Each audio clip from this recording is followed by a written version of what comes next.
2 minutes. Not a single person popping in yet. People think YouTube doesn't get me seriously. They don't care to kind of try to get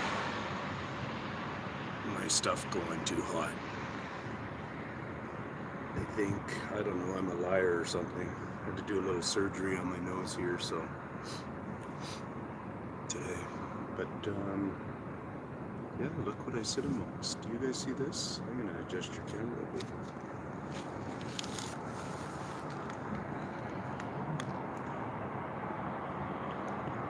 So I guess this video will just be for the viewing afterwards.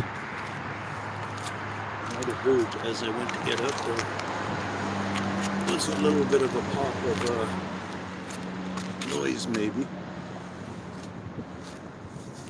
The truck coming out right now.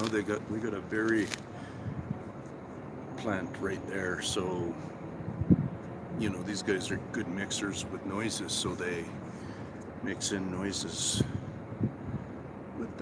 with the trucks coming and going somewhat. When you're studying all the time, you start to realize stuff. One of my videos there, you know, I put up a bunch of videos today, and one of them had I think it's about 1:04 or 1:05 or something into the video, a rock or something gets tossed. I think in one of the other videos I make note that there's a clunk that could be me somehow, but I look at how smooth I'm moving and stuff, and it's this phone, so it's new on how it's picking up. It was the other side of the camera and it was taking a good long shot. So I'm wondering if somewhere around in that vicinity the clunk happened, and this camera with its you know, its stereo sound and such, because it was on the other side, maybe it really picked it up well.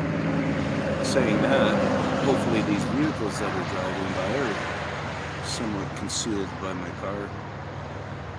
So I'm 4.5 minutes into it and nobody's come on. You know, I don't get a lot of viewers up here in Canada. I do get a few.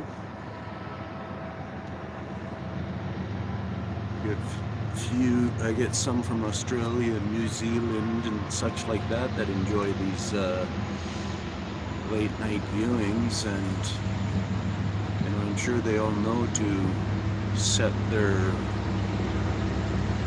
train going by. See, I'm right by a highway. I'm right by the big highway. I'm by a simple highway of ours. It's only 2 lanes for a lot of it from this point, for a long ways.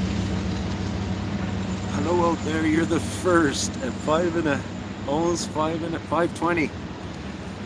You popped in and left. Oh, oh well.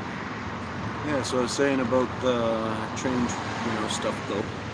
That, hey, who do we got going on? Have you ever found a Bigfoot? Oh yeah, I have. Go to my first face-to-face video and you'll see one right there. And if you don't, then follow my notes. At 2 minutes is an awesome time, but at about 1:17, I think it is when I'm starting to zone in. Or no, 1:40. I'm starting to zone into, okay, yeah, I'm getting the right sense, something's in there. Start to focus in, and my camera's doing some bopping around, focusing too. And so go center and just load a little low center there. And what I come into is some big teardrop eyes like that. Quite a small nose. And these teardrop eyes are really black pit like that. And then the rest of the blackness here that you get to see isn't as dark. And so you get to see that. You don't get to see the mouth because in between the camera and the being is a stick that shines in the light of the sun like that. right there. And so it just blocks the view of his mouth ever, because he never does one of these. And when I end up saying my little bit of thank yous and, you know, stuff like that, which will happen probably about 2 minutes and 20 seconds or something. 2 minutes, there's a really nice focus on him. Anyways, at 2:20, it's like the clan of them together just do this slide out of the picture, right like that. Going that way for you, I believe. And they just slide right out. And what you notice the difference is, it was all like this. All that area is like this, dark like this. And then all of a sudden, as they slide out, it becomes like this. So, I don't know how well you are at looking. There's lots of techniques to watching and learning, because they're not going to dance in front of us. You know, the best stuff we have is, I believe, is from 1964. That's the best. And that's 1964, the year before I was born. So that's quite a long time ago. So, and people have known since then. Sure, the numbers of us have increased, but also the numbers of them have increased, and that's helping us. I'm going to pull the camera in and see what you said there. See these stairs right here, mate? They are being chipped away from them. You see how that's getting broken away there and such? These are over 100 years stairs. They should be healthy looking like this still. They're doing fine. But if you start following my channel, you're going to start seeing what I talk about, and this is why I'm able to track them. This is actually tracking. This is actually their marks. That's why I say I'm a tracker, because I show you guys all the time on my channel their marks. Hey, how's it? Okay, so who am I talking to here? It's Albin. And Albin is saying, have you ever found out? Yeah, okay. We already talked about it. Yes, I have. A number of times, by the way, Albin. And then, what are the origins of Bigfoot? Before humans, I believe. Is there a reason you were able to find them? Yeah, perfect. I love that question. Yes. It happened almost right around 2 years ago now. I'd have to look up the date, but I have my first 21 days with Bigfoot. And what had happened on the first day, the day before, because I got a couple of hearing ailments, and then I have a physical injury that really affects me to be really physical on this part of my body from here up. And I got to control my energy to some extent because of my hearing issues. So I'm kind of a little bit messed up until I get it finally, you know, I'm working on getting healthier, and it gets better as time goes. Anyways, but back then, a couple of years ago, I'm sitting there and I had my pad there watching YouTube, and I think I was pretty sure I was on some Bigfooter, so, you know, and I was just watching that stuff. I was realizing at that time that I was pretty good at seeing things that I felt other people weren't picking up on and stuff. So those were pre-clues that I was probably gonna do all right in this field. Anyways, that in particular night, I was just kind of saying to the, you know, whatever people want to say, whether you want to say it's God or you want to say it's an energy source or something like that, but I really was speaking out to something. And in my books, I'll just say I was speaking out to God, and, you know, no harm in that at all. Anyway, so I'm doing this, and I kind of say, you know, I'm just tired of this. You know, it's, you know, I think I was a lot more passionate, but I was saying, you know, I'm really tired of this, man. It's affected my whole life. You know, my friend thing is different because of it. You know, family thing is different because of it. You know, stuff like that. I need something to fill some time and stuff. I'm not really clicking with anything. And the next day I go to this doctor that's in the next town over. So I go to that town, go to the doctor, even tell him about it, say, yeah, you know, this is going on, no big deal. I leave. I'm driving along about 15 minutes out of that town, halfway back to my place, my town. And there's this cool trail that I know of. Somebody was tailgating me right at that moment, and I was frustrated, all that kind of stuff. Here comes a big noise.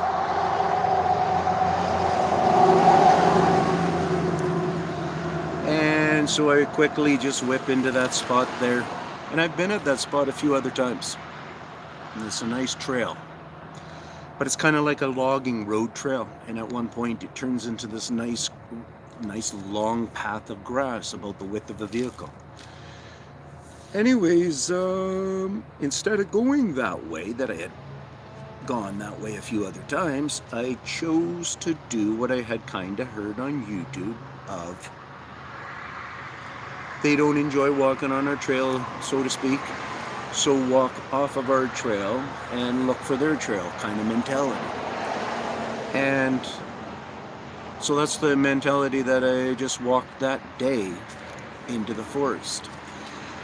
And to make it go way quicker, that in particular day, I didn't even remember my phone. So I know I was really kind of upset and stuff like that because, you know, even back in that day, I remember always liking to have my phone, always liking to be able to be in contact with my kids. I got 4 kids. And that was 2 years ago, so they're a little bit younger then, so... and my youngest now is 17, so that gives you some math stuff. Anyways, so yeah, I didn't have my camera or anything, but I noticed right away that day that, wow, I'm seeing a whole bunch of footprints and stuff like that. I think it was mostly a number of things that I was seeing, barefooted prints. Not a whole bunch of footprints and stuff. In the area that I was hanging out in, it wasn't the best for a person to be walking a dog in there and stuff like this. There is legitimately a bit of a trail there that the odd person does stop by there. And whether there's a dog walker that hits that trail in those days every day for 7 times a week, I don't even know if it would happen. A dog wouldn't get walked in that trail. Maybe only once a week. Maybe there is 2 or 3 dogs that got walked there once a week, sort of thing like that. And that's a maybe. And it's only on that main trail, and I went off of that right away. And so within my first 21 days, I had 3 encounters. 2 of them that I'm no problem being able to say 100%, and I have them uploaded. The other one is an upload too, but when I was there, I couldn't fully connect that there were beings there. I knew stuff was going on, and I hung around for a long time and do whatever I do in that video. And those 3 videos happened to be my first face-to-face. Jump to the other 100%er, and it's called, it mostly entitles a name, a baboon. So, a baboon, a big baboon-headed, it's a left side profile. Those 2 were my first, and those, so just to give you now some reference in there, and so I'm not going to get too particular on that. And these represents my 3 encounters. 2 that I say are the 100%. I got them on video, and I connected when I was there. From that first day of realizing, and it was the first time I walked in there, holy cow, I think this is kind of like a living area or something like that. That was the first interaction was on day 13. And this interaction was on day 19. This get-together there was on about day 15. Within the first week and a half, I broke the whole area up in, it's about 15 to 20 acres. I broke it up into 3 sections. I named the first section Motel Jungle Gym, which now I'm changing it to Hotel Jungle Gym, like it's much bigger. And it's really cool. Anyways, so I got that, and then the middle section, which is 5 to 7 acres, really is like a little valley, so I call it the Valley of the Sasquatch, and that happens to be where I had my first interaction. I wonder if I named it before that interaction or not. I'm not really sure at this point. That's interesting. And then the top section, which it is really kind of climbing, and then the valley part kind of goes down and it ends up being a valley back there, and that's how it's the Valley of the Sasquatch. Well, all this ends up climbing up there, and up in there, the way the trees are all formed and all that kind of stuff, it was really done like a lot of canopies, and there was a lot of areas down below where it was very cleaned up moss, and then the messy stuff was over there. It wasn't like it was perfect. It was like it was designed in such a way for, good napping spots, hangout spots, whatever type thing, where, and within those 21 days, I really did realize that these guys don't, it's, part of the reason why I named it the motel, I can remember that, Jungle Gym, was because I had a feeling that they only passed through here. I probably would have named it something else than the motel if I would have had more of a feeling. But what I understand now because of that was they excessively left their markings around with their feet, with their hands, somewhat a little bit with their hands, but with their feet a lot. And what was I going to say about that?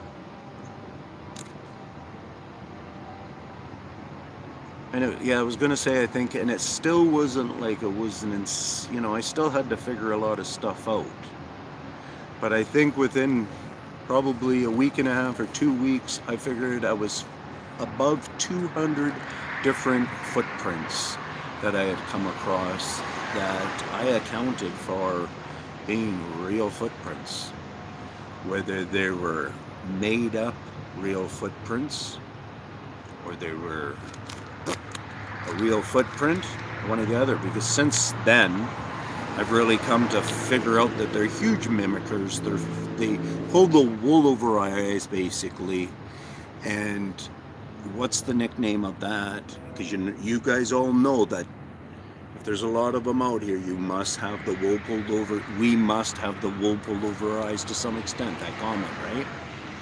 And the real reason is that is able to be successful is because they are mimickers. They have been fooling us. They're foolers. They mimic sounds. They mimic nature. They mimic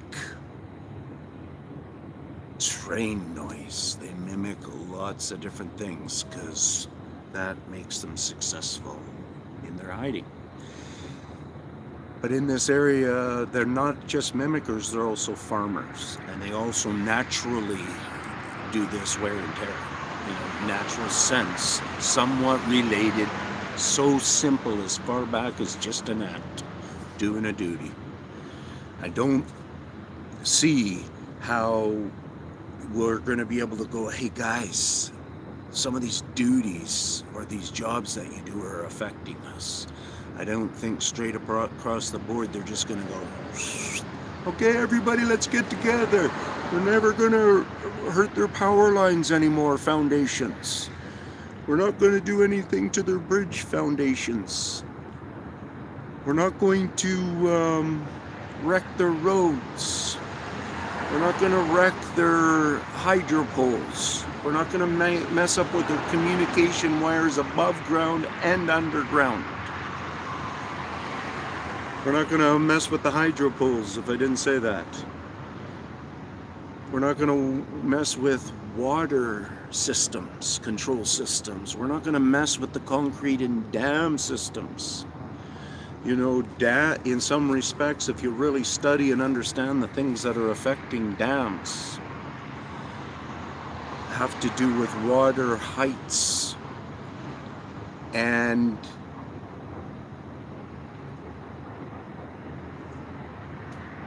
seismic upgrading on their dams and stuff. And if you think about it, if they really could clue into it, they probably realize that they do seismic upgrading too often. When we build bridges back in the days, we used to think, okay, there's going to be 1 billion cars go over this. Whoop-de-doo. But it's as long as we don't have 1 billion in one day, then the bridge is going to last for 100 years because of that type of a vibration and stuff. But then our engineers weren't good enough at that, and our bridges are wearing out earlier and such. And we see a lot of cracks and all this kind of stuff, and nobody's looking at the crack and going, what does this crack really represent? Like, what's really going on in these cracks? All those cracks are filtering water into the steel to start corroding the steel. It's all part of their method. And so it's so ingrained back to the end.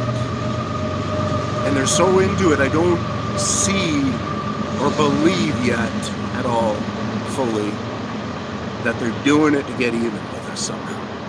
But they're doing it. They're affecting a lot of our industries. Buildings that are wearing out faster, foundations that are shifting. We think it's just earth things. All these tree anomalies. If I said the word wrong, I will try again.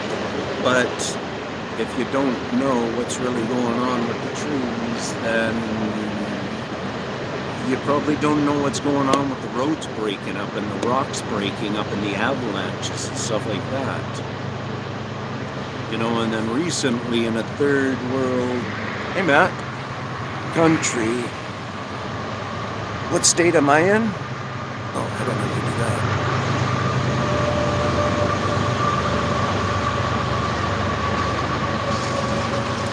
From Hilo. What state? What state am I in? I don't know where you would be from. I'm from Canada, British Columbia. Hey, Tin Man. Hey, Matt. Oh, that was Janet.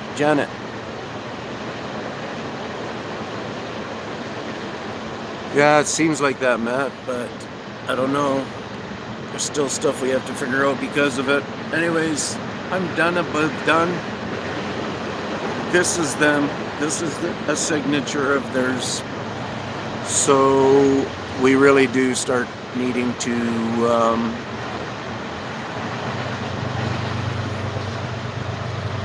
maybe trying to figure out more or something.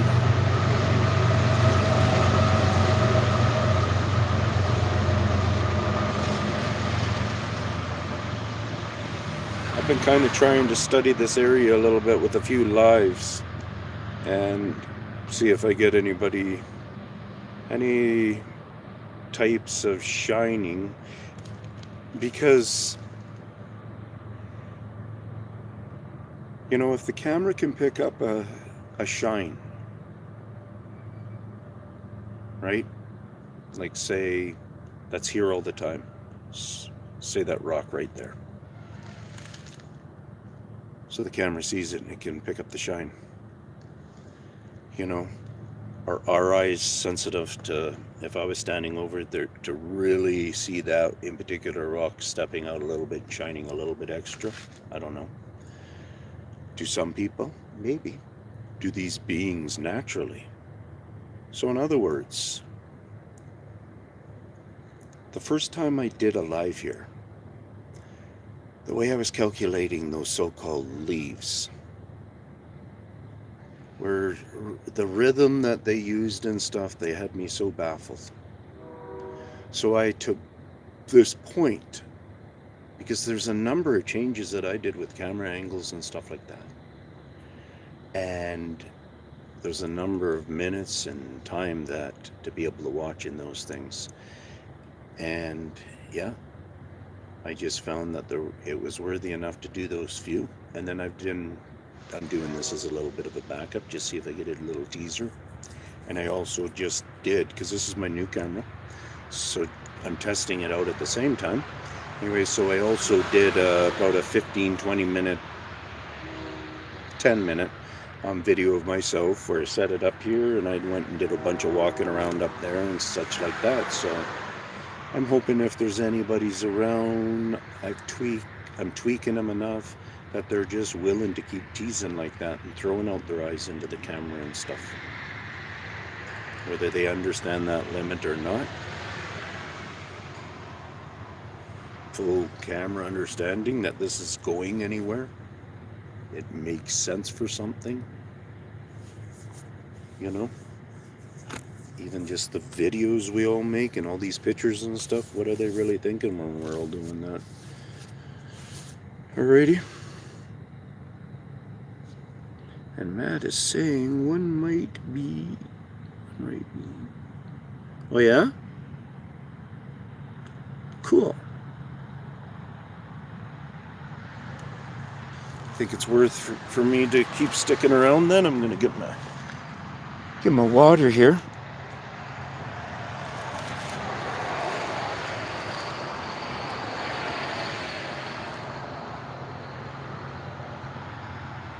Where are those things? So they're there. Yeah, behind, yeah. Okay, yeah. So when you're saying on the right, my actual right hand, then you got it figured out, okay. Leave my nose alone. Okay, I will. So, and how confident are you at saying that? It's not because of, whoops. It's not because of, I got my stick stuck in there.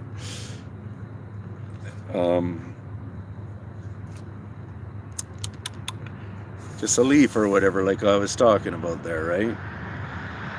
Has to do with more than a reflection of just plant matter, you figure?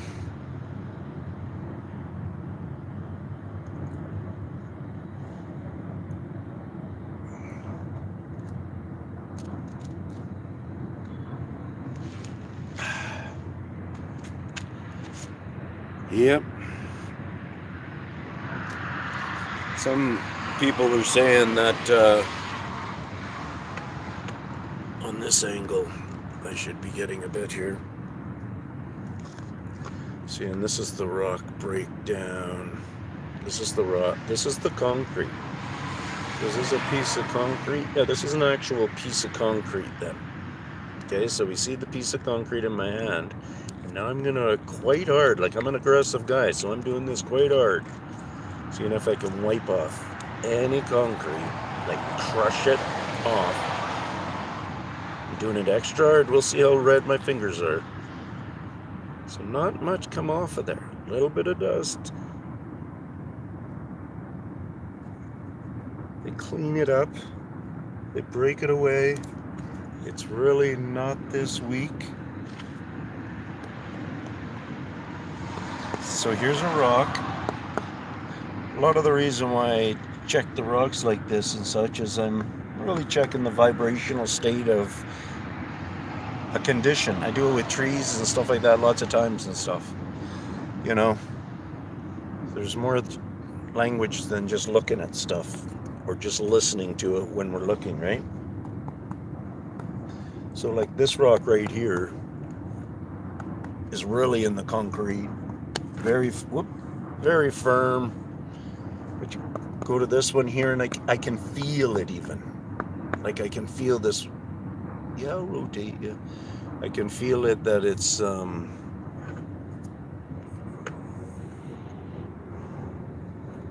know what I'm saying. There you go. How about if I balance you like that? Give you a good view there. Shoot me a message there, Matt, or someone if that's a good view. I could even change the trajectory of the angle. Could go like that. Yeah, right on. Is it better? Is this all right for a change, or should I keep it on that lower degree? Probably the lower. Yeah.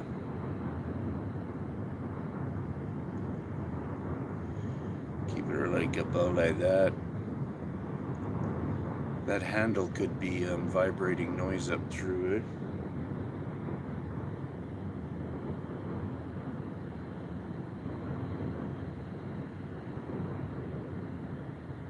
Yeah, eh? Yeah, this is better. Yeah, sometimes we gotta use the, you know, if there's light around, you gotta have our right angles in the light to be able to get the proper depth through that line of where it becomes black, you know.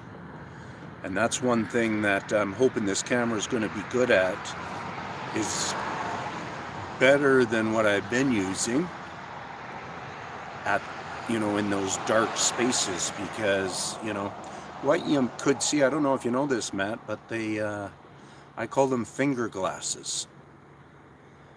So imagine you just making with one hand and in the other hand 2 rings with your fingers, 2, rings, and you put them up to your eyes, and you go in the mirror and you look, and you kind of look goofy, and your other fingers are sticking up in the air, or whatever you're doing. Maybe you use other fingers just to try to do it.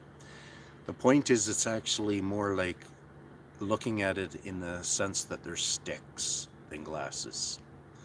But there is an understanding that these sticks help shield their identity. So that's why because they look like glasses so many times to me. I remember the very first time I seen them, learned them. It was my very first, where I refer to them as my 100%, my first 100% Sasquatch looking being. What has that typical look that I grew up understanding that they would look like, kind of, in a way. So yeah, that's what I do lots of times when I'm looking around now, is I'm looking, we look for things. When we're out there in the field, we're looking. So the more we know of ideas and such, then it's a hopeful thing. And so when you're out there looking, or whatever, you're looking at people's videos right now, to bring in looking for eyes, to bring in looking for some kind of finger looking glasses. So these things, I just don't want to do it too much, right? But made into a circle. I just don't want to give away I got to admit, I'm leery lots of times when I'm talking with the language, because especially if I say kind of a little bit native, more like words and stuff. I wonder how long they've been around, like coyote. Yeah. So lots of times when I'm out there, I'm like, coyote, coyote, coyote, like that, just trying to think I'm saying it with a native kind of twist. Native understanding, right? So coyote. Our coyotes have really changed here big time in the last couple of years. They've I think our bears have, I think our cougars have. I think there's a huge population problem, Matt. That's where I'm going with it. If you haven't heard much of my stuff here, so I'm gonna do this. I got some reflection on my hat there. Let's see. Gotcha. I just started seeing. Holy crap. Yeah. Right on. Well, hopefully, I don't know if you've watched my first face-to-face. You got to go watch that. Watch my, not my favorites, if you go to my playlist, but my 100%s or something like that. Or you could go to my playlist. Oh, you have, right on.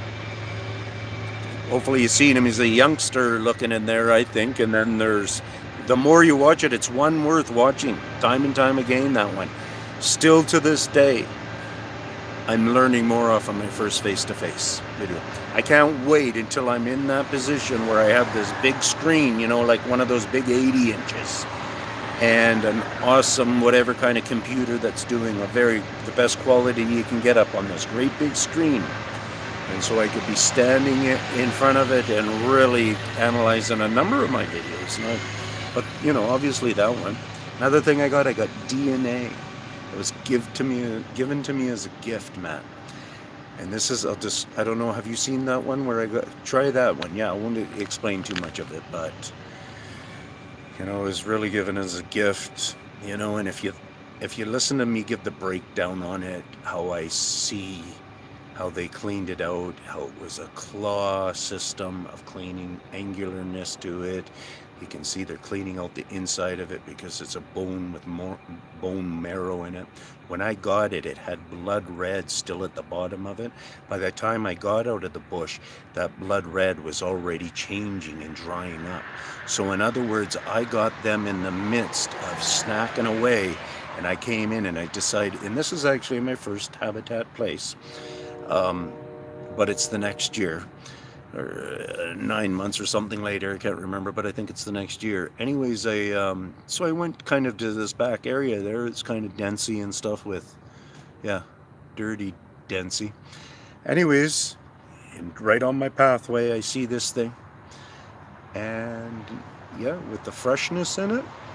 And then also it's got 3 different levels of plateaus in the bottom of trying to clean out the marrow.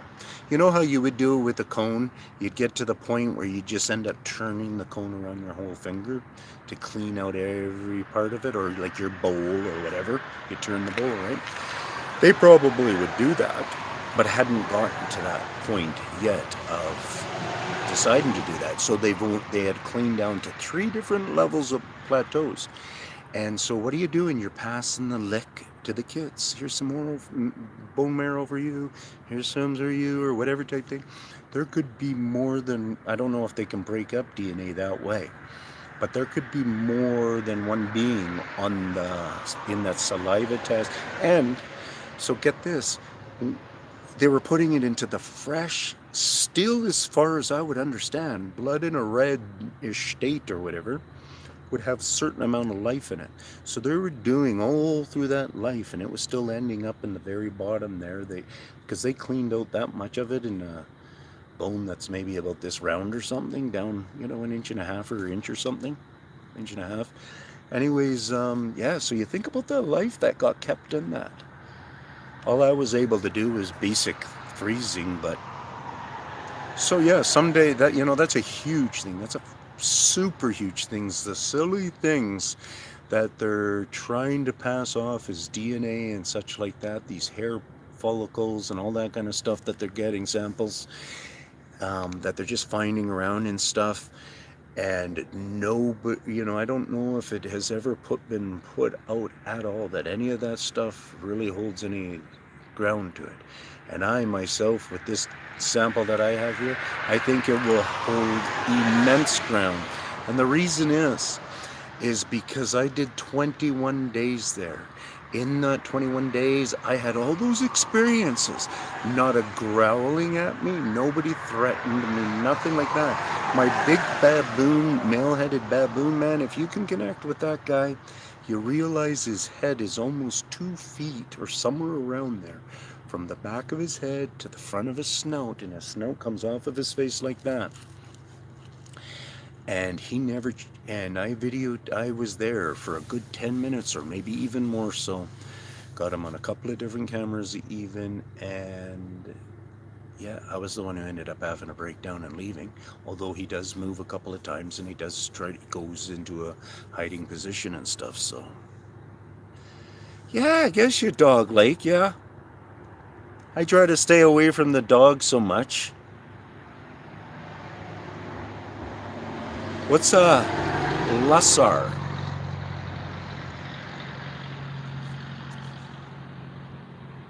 Oh, it's Figo. Oh, he's calling me. So it's somebody else. He's calling me a loser. Look at who smells loser.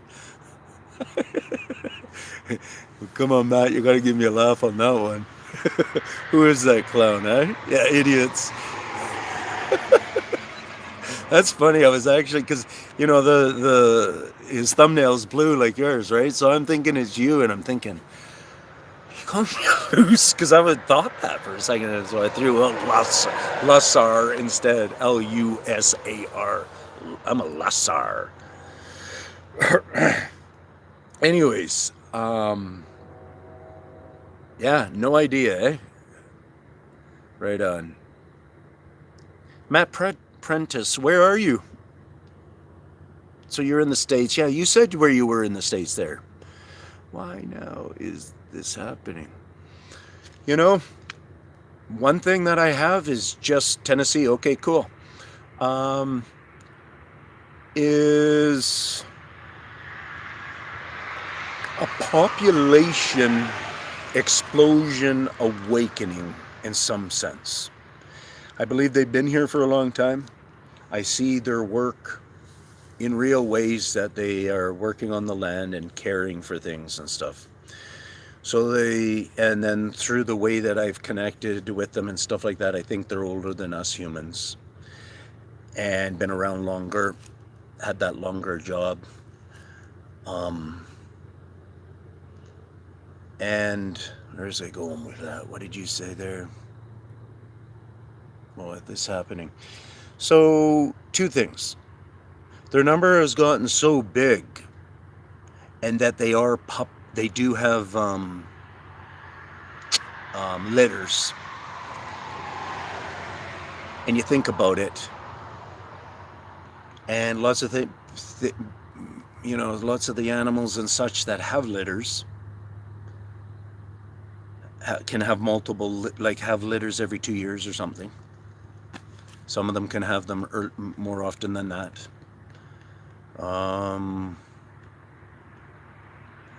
And then another theory is if they really were just only mostly below ground. But it doesn't make sense. From now what I've learned, it doesn't make sense for them to have been below ground and now all of a sudden just be coming above ground. But there's huge questions about tunnel systems, tunneling, and what I see with their busting up the rocks, busting up these stairs here. That little pyramid thing at the top there, I tap it and stuff like that because they're slowly just etching around the concrete that holds them in place. Plus they etch at the little stones that are in the concrete, and they just will etch at those. Plus etch at the bigger rock, 3 and 4 and 5 inch rocks that are in that thing up there. Oh yeah, so I really like to lay back at times like this and see if we can get a good view. Isn't it mind-boggling? It is mind-boggling, and the hugest thing is, Matt, you got to start talking about this.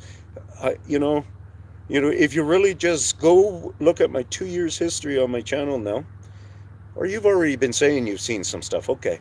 But if you get my 2 years history, my 2 years history is a guy that had that 21 days. And in that on my 21 day, I point the camera to the back where it's really thick and kind of as dark as what you're looking at there. Scary looking.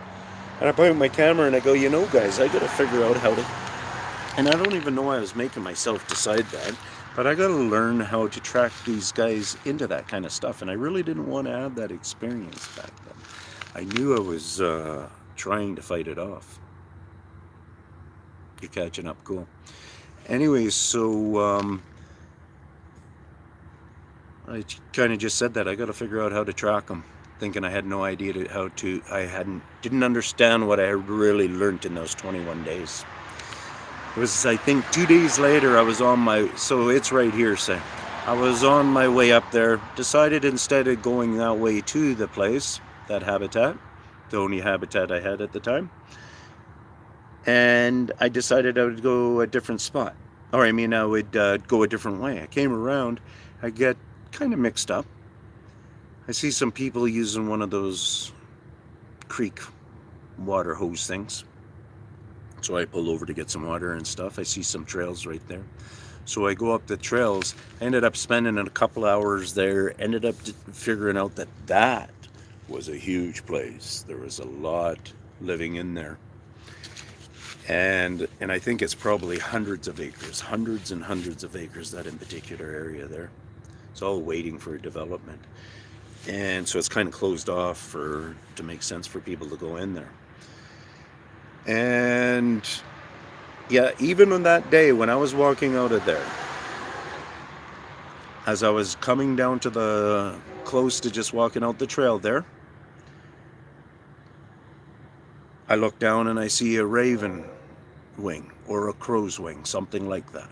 I'm just remembering it. Maybe it's one wing, maybe two wings, but one of those birds.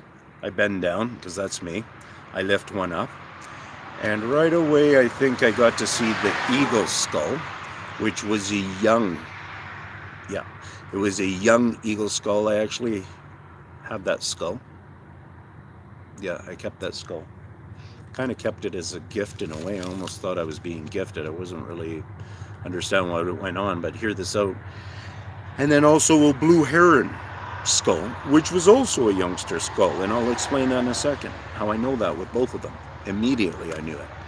And then also, there was about a thumb length of, I guess, an indigenous to that area type of snake, but it was pretty heavy duty. It was a little bit bigger than my thumb probably. Just the shedding, of his head and a little bit of his neck, but just a shed. It wasn't a dead snake skin. So those three skulls, like two skulls and one other snake head representation with a bird's wing over top, sitting there just on the side of the trail there, I'm like, wow, who else? Who else? And how I know those a young eagle and a young heron is because something about 6 months or whatever it is before I started this adventure of my first 21 days of really getting into this, instead of just doing some looking on YouTube, and it really was in a mental aspect of just looking and being interested in stuff, not really even going to the spot of going, do I really believe something like that? Nothing like that. And so this was pre that time that I was up at Stave Lake, not Stave Lake, the lower lake, and I was doing some off-trail walking, came to this big stump that was on the water, ended up seeing some bones in there, plucked away at it, got some stuff out, ended up getting out a blue heron's adult skull, which is very long. I can't spread my fingers that long. And then the eagle skull is probably be about that long, an adult. So they were both adult. And my thinking then was, holy, at first I thought, because I pulled out all this heron stuff, wing stuff, bones, a little bit of fur, hair, feathers, and all that kind of stuff. And this is so kind of embarrassing, really. So I pulled them out from a stump, like a big old tree had been cut off there many, many years back. It's just an old empty stump and stuff like that, right at water's edge. And I get a lot of heron parts, so I'm putting some of them back together, looking at how the back works and stuff like that. Had the crown with it on the skull, still unattached, or it was still attached, maybe, I can't remember actually of that one. Anyways, so I do some more digging, pull out an eagle's skull then, and I go, holy cow, the eagle pinned the heron in there, trapped him in there. The eagle goes in there and kills the heron, and he couldn't get back out himself. That was my very first, as soon as I grabbed the eagle skull, that was the first thing that was going through this tracker's mind. And yeah, so obviously our thinking gets to grow. It doesn't matter how naive we are, how much of a virgin we are at anything. We can get better, we can get more educated, and whoever's out there listening after this live time, I hope you're sticking around, because like Matt has even pointed out here, hanging out with me tonight, that he's pointed out some good points. So there's stuff going on, like he's saying, it's mind-boggling. He's saying he's catching up on my channel. You're very knowledgeable. Thank you, sir. Learning a lot from you. Right on. You think in a way I like. Oh, okay, right on, man. And you click with it, eh? Right on. You're very welcome, Matt. Prentice. From the big, you said Tennessee, right? Is that what you said? I think so. That's cool, man. Yeah, Tennessee. Cool, man. That's a ways away. So you're later than right now then. You're not on my time zone. I'm thinking I don't know, probably coming up to 12 o'clock at night or something. Oh, 2:30. Yeah, so I'm probably either 11:30 or 12:30. Probably 12:30. I'm going to guess. Peace out, Matt. I'm going to call her a night. I live on the road, buddy. You know, that's part of my thing that I was going to break into there a little bit after all that, figuring out that stuff and seeing that they were over here on my 23rd day. And then about the 6th week, I got growled at. So watch that video where I get confronted and attacked, growling. You know, if you really think about it and understand the whole story, I really got, I don't know why I freeze up on this word every time. I'm stalked. He was stalking me. You know, that hunting is one thing. You go to the next stage is stalking, when you're making the call of killing or not, or confronting and, you know, whatever. And he did confront me. He made the noises first. They made the noises first. Listen to the 2-minute video or whatever is a couple of minute video out there that's pretty quick and kind of gets you right to it. And yeah. And so that was around 6 weeks. And that was at a campground. And I went to the campground the day before in the daylight because I was upset about what I was figuring out and seeing so much action through the trees, through the wilderness. And so the day before, I think it was a Saturday, I went to the campground there that's on the other side of the river here, seen that they had busted trails in there. And part of the reason I was very confident with it, because I used to live just down the road from there few years earlier, and with my children younger, we had walked that area a lot, and I'm always a trail guy, so there was no trails there previously even. Figured the whole system out and stuff. Came back the next evening, kind of upset about the whole thing. Found a footprint. Got a footprint that happened when I walked down by the river, the couple of steps by the river, and it's sandy stuff. I'm just hanging out here. Then I changed my mind. I decided must have turned around and start walking up when somebody was doing a little creep up behind. Did a heel skid, did a toe heavy dent, skid down the sand bank step, and left a good enough impression where it pulled up some water into it in the sand there and split, and didn't have enough time to do something there. I turn around with my camera. I've yet to find that video. I better have it. I sure hope I do. But, you know, I'm cool. I know the story. I turn around, I see it because I had my flashlight on and stuff. I go, holy cow, and I started giggling about it and stuff. So if you think about it, I'm seeing this guy, this footprint and stuff, and even if does he know about us or something? You know, I'm laughing at him at that point. So that, you know, that could have been some kind of a kick in the balls, right? And about 45 minutes later, something like that, I'm way up there. Not way, but I'm past our train bridge now, doing an inspection in the area over there. And yeah, I come around. I'm on a lower of a bit of a Y. I'm on the lower of it, and I talking about these bushes right here and stuff, and I'm saying I don't see much of that trail action, blah blah blah. Remember, this is 6 weeks. It's all part of it's just now I can go up to that stuff and go bam with my answer. Then I'm figuring out as it's going on. I'm trying to understand it myself as I'm talking to you guys. You know, you might notice that on some new things that I figuring out for the first time, and I say it to you guys in a way that we're figuring out it as a team.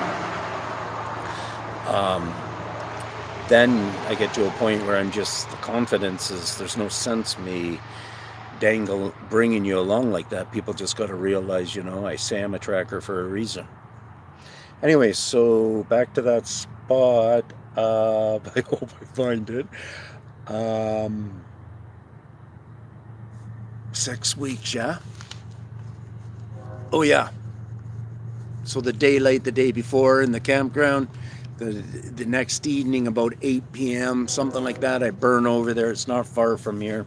Can take me from right here, 15 minutes less or less. I'm there. The river's right here. It's on the other side, directly right across. It happened right across from where I hang out all the time. The growling happened right there. I kid you not. Can I say directly right off of me here? No, it might be back this way a little bit. 20 degrees or something like that, but it's right around there. Anyways, the why, checking out the bush. Then I remembered, I want to look at the cornfield on the other side, see if I can pick up on trails and stuff. Because at that point, I'd left some corn for a treat at my first habitat, and the way they cleaned it up and stuff, I knew they loved corn. So I went up to the top of the dike. I'm walking along the top of the dike, looking that way. This is the side where they were. Walking back, and as the Y starting to close down again, in the area of where I was standing there with my camera and everything, growling and thrashing. Thrashing is the best way to describe it, as the bush was being broken, or however it was being broken up. It really had a thrashing thing to it. And then the growling. I was on the other side of the dike, and I'm just walking, making noise. It was 2 years. It's funny because it was with my other new camera. No, my new camera. Yeah, that's what sorry, this is a cell. And my new cell camera. And I had, 2 years ago, approximately, whatever, I'm getting mixed. I'm running off where I don't need to. So, just to make it quick there, yeah, watch the video and you get the whole story there then. Yeah, holy crap, I know. It's a crazy one. You'll see it there under my favorites and stuff. It's one of the ones, it's only the short one too. It's really good to listen to the short one because it's kind of right there.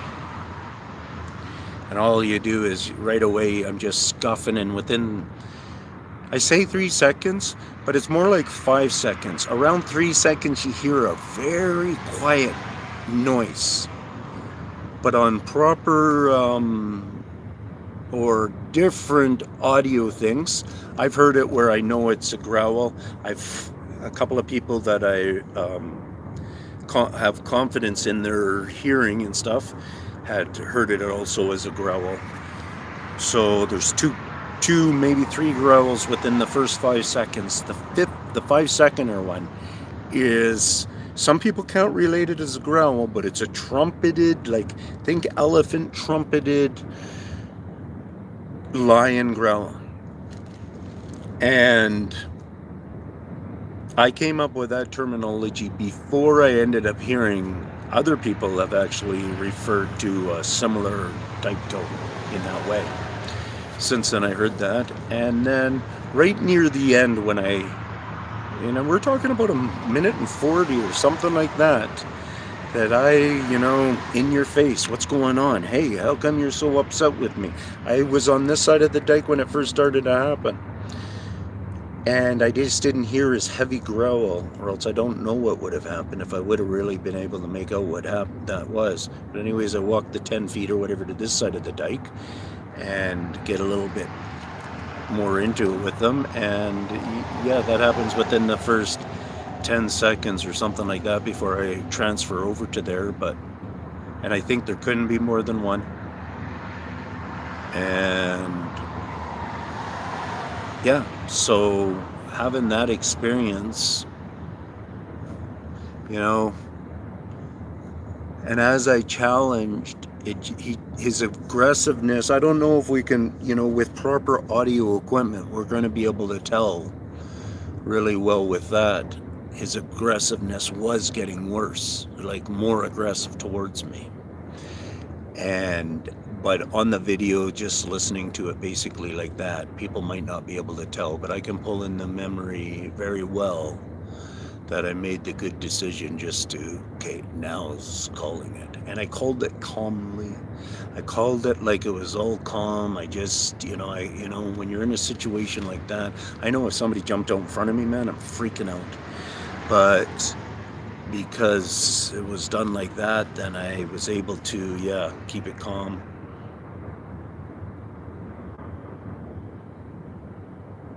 Yeah, I get very scared. That's asking the question. Don't you get scared, Pin? I get very, I mean, I don't know. You can't. There's been a couple of times in certain situations where I've been startled. Like the other night where I parked, I park pretty much, I can say almost every time, like wherever they are hanging out, where their habitats are and stuff. I know a number of different places just locally here where they hang out. And at the one place over there by the cave, I was hanging out outside my vehicle because lots of times I'll go and park and I take an hour to mellow out before I go to bed or something and set up and stuff like that. So I'll chill outside my car and such. Well, this in particular night,